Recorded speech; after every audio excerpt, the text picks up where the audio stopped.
Hira Singh Rathore channel में आज बात उस रेल रूट की होगी जिसमें 1 किलोमीटर लंबी और 2 मंजिला ऊंची रेलगाड़ी 100 किलोमीटर प्रति घंटा की स्पीड से चल सकती है।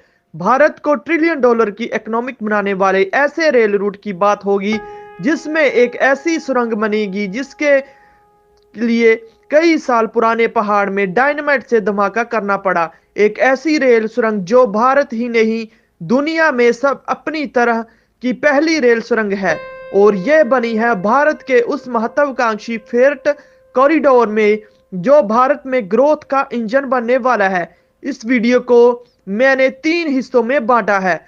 पहले हिस्से में उस रेल सुरंग की बात करेंगे जो इंजीनियरिंग के चमत्कार से कम नहीं है। दूसरे हिस्से में उन 2 फेरेट कॉरिडोर की बात होगी जो भारत को डेवलपमेंट की रेस में बहुत आगे ले जाने वाले हैं। और तीसरे हिस्से में बताएंगे कि भारत में और कितने फेरेट कॉरिडोर बनने वाले हैं, इसका फ्यूचर प्लान क्या है।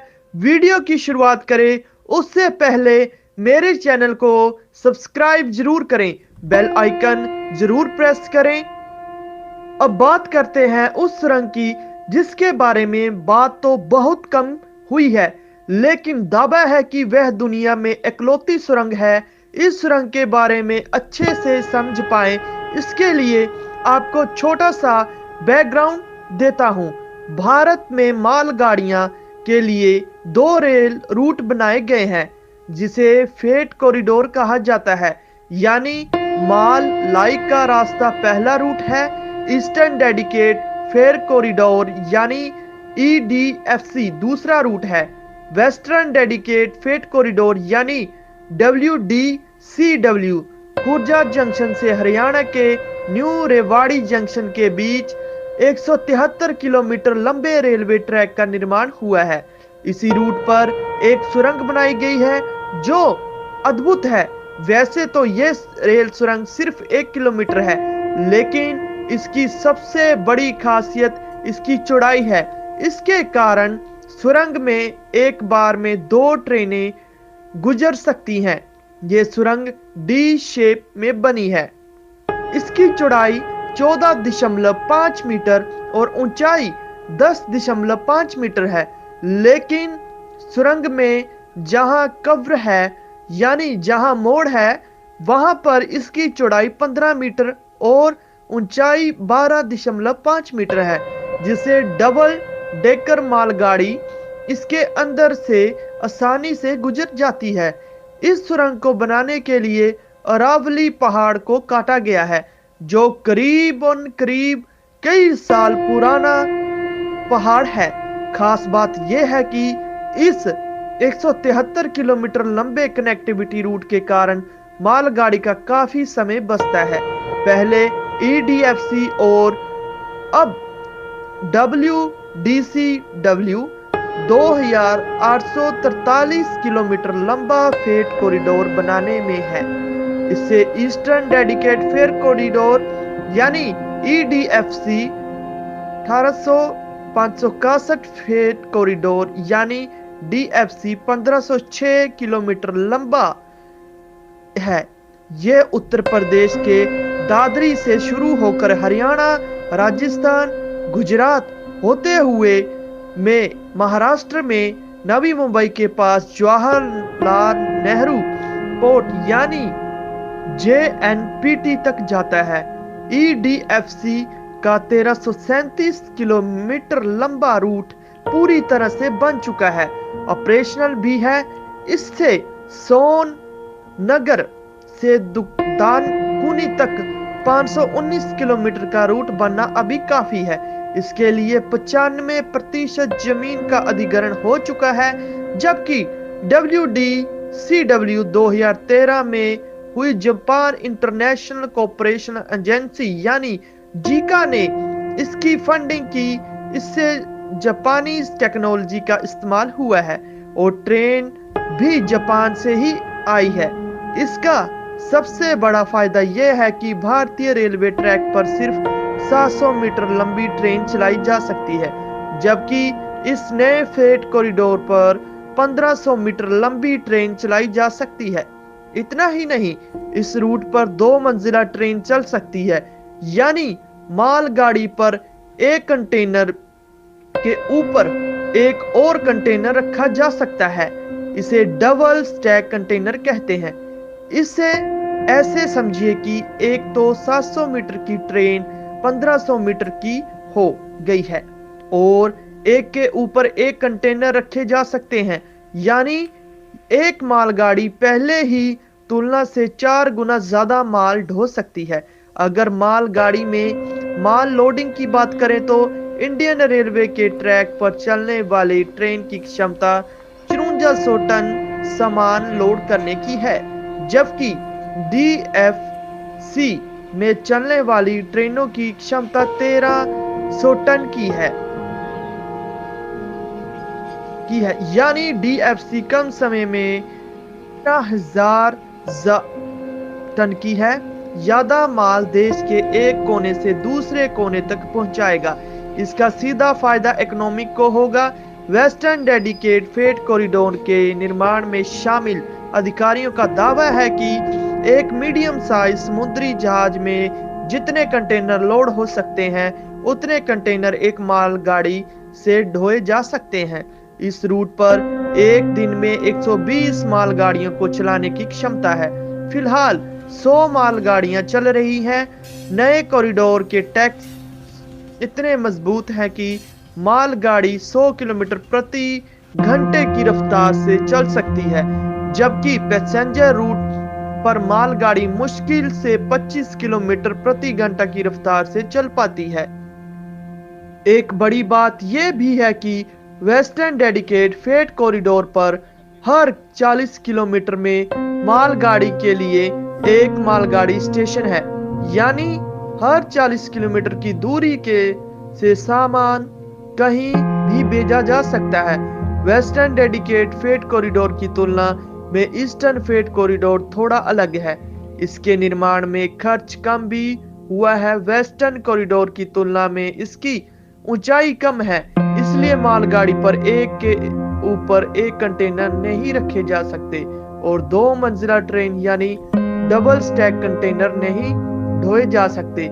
आपके मन में यह भी सवाल हो सकता है कि वेस्टर्न कॉरिडोर में तो डबल स्टैक के कंटेनर को इस्तेमाल होगा, फिर ईस्टर्न कॉरिडोर में सिंगल स्टैक कंटेनर का इस्तेमाल ही क्यों? दरअसल जब इस फ्रेट कॉरिडोर की प्लानिंग हो रही थी तो सरकार ने जरूरत के हिसाब से यह पाया कि पूर्वी भारत में मालगाड़ी के जरिए सबसे ज्यादा कोयला लाया जाता है। पूर्वी भारत में फैक्ट्रीज बहुत कम है, तो वहां से सामानों की डिलीवरी ना के बराबर होती है, इसलिए डबल स्टैक कंटेनर की जरूरत महसूस नहीं की गई। EDFC से लुधियाना से खुर्जा तक सिंगल लाइन है, जबकि खुर्जा से सोननगर तक डबल लाइन है, जबकि WDCW बनाने में DCSC के मुकाबले कम खर्च हुआ है। दोनों फ्रेट कॉरिडोर को मिलाकर कुल 2843 किलोमीटर लंबे इस कॉरिडोर में बनाने में कम से कम 25,000 करोड़ खर्च होने का अनुमान है। इस प्रोजेक्ट को फ्यूचर ओरिएंटेड बनाया गया है, जिसके लिए 9 राज्यों के 77 जिलों में लगभग 11,000 हेक्टेयर जमीन का अधिग्रहण किया गया है। रेलवे लाइन को आसपास की जमीन से ऊपर रखने के लिए 25 करोड़ क्यूबिक मीटर मिट्टी का इस्तेमाल हुआ है। पूरे 2843 किलोमीटर लंबे फ्रेट कॉरिडोर में एक भी रेलवे क्रॉसिंग नहीं है, यानी एक भी फाटक नहीं है। जहां पर भी यह रेल लाइन सड़क को क्रॉस कर रही है, वहां रेल लाइन के ऊपर फ्लाईओवर बना है या फिर रेलवे लाइन के नीचे अंडर बनाकर सड़क बनाई गई है। दोनों कॉरिडोर मिलाकर 861 के रेलवे क्रॉसिंग पर लगभग 304 रोड ओवरब्रिज बने हैं और 500 के करीब अंडरपास सड़क बनी है। इस प्रोजेक्ट में 53 बहुत बड़े पुल बनाए गए हैं, 450 मीडियम रेंज के पुल बनाए गए हैं और करीब 4600 छोटे पुल बने हैं। एक खास बात यह है कि फ्रेट कॉरिडोर में 53 रेलवे फ्लाईओवर बनाए गए हैं। यानी आपने अब तक सड़क के ऊपर सड़क बनते देखा होगा। यहाँ रेल लाइन के ऊपर रेल लाइन बनी है, जिससे रेल फ्लाईओवर कहा जा रहा है। इन दोनों रूटों में ऑटोमेटिक मशीन से काम किया गया है, जिससे हर दिन कम से कम 1 किलोमीटर ट्रैक बिछाया जा सके, जिससे तेजी से काम खत्म करने में मदद मिले। अब सवाल ये है कि डेडिकेट फ्रेट कॉरिडोर में क्या फायदा होगा। भारत में ट्रेन का लेट होना बहुत आम बात है। भारत की पटरियों पर क्षमता से ज्यादा बोझ है। ऐसी स्थिति में दो बातें होती हैं। पहली बात की ट्रेन लेट होती है और दूसरी बात की रेल हादसों का डर रहता है। इन दोनों के अलावा एक बड़ी समस्या ये होती है कि पैसेंजर और एक्सप्रेस ट्रेन को जल्दी निकालने के लिए मालगाड़ी को जहां तहां रोक दिया जाता है। फ्रेट कॉरिडोर बने यानी मालगाड़ी के लिए अलावा रेलवे ट्रैक बनने से अब इन रूट्स पर मालगाड़ी ट्रेनें नहीं चलेगी। इससे पैसेंजर ट्रेन भी लेट नहीं होगी और मालगाड़ी को जहां तहां रुकना नहीं पड़ेगा। Dedicate freight corridor national railway plan vision 2030 का हिस्सा है, जिसके कारण लॉजिस्टिक्स कॉस्ट को कम करने पर भी फोकस किया गया है। भारत में सड़क मार्ग से ज्यादा माल ढुलाई होती है और रेल मार्ग से कम माल ढुलाई होती है। इससे माल ढुलाई का खर्च ज्यादा होता है। भारत सरकार की कोशिश है कि मालगाड़ी में माल ढुलाई ज्यादा की जाए, जिससे इस खर्च को कम किया जा सके। फिलहाल भारत में रेल से 28% माल ढुलाई होती है। 2049 तक 44% करने का टारगेट है। भारत में अभी 1 रुपए माल में ढुलाई खर्च आता है।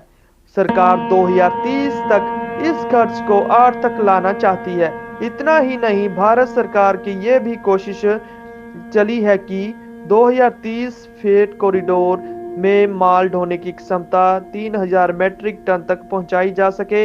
इसके लिए और नए फ्रेट कॉरिडोर बनाने की प्लानिंग हो रही है। इसमें पहला है ईस्ट कोस्ट कॉरिडोर। यह खड़गपुर में विजयवाड़ा तक है।